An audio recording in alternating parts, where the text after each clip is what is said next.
High, this is Jagruti from Jagruti design studio. तुम्हाला हे माहिती आहे का की वास्तुपुरुषाची उत्पत्ती नेमकी कशी झाली? याला एक पूर्वापार चालत आलेली दंतकथा आहे.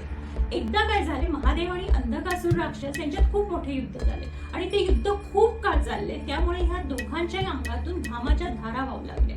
या वाहिलेल्या घामातून एक विशालकाय रूप निर्माण झाले आणि हे विशालकाय रूप जे दिसेल ते खायला लागले.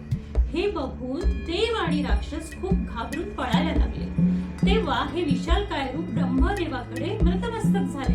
तेव्हा ब्रह्मदेवांनी यांना आपला मानसपुत्र मानून वास्तुपुरुष असे नाव दिले आणि ब्रह्मदेवांनी देव आणि राक्षस यांना यांच्या अंगावर विराजमान होऊन जमिनीत पुरायला सांगितले. तेव्हा त्यांच्या डोक्याकडचा भाग म्हणजे ईशान्य कोण, पायाकडचा भाग म्हणजे नैऋत्य कोण, नाभीचा भाग म्हणजे ब्रह्मस्थान. तेव्हा वास्तुपुरुषांनी ब्रह्माजींना विचारले, मग मी आता काय खाणार?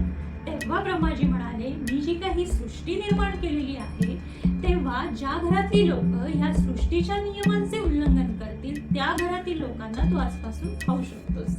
Save for later, follow for more.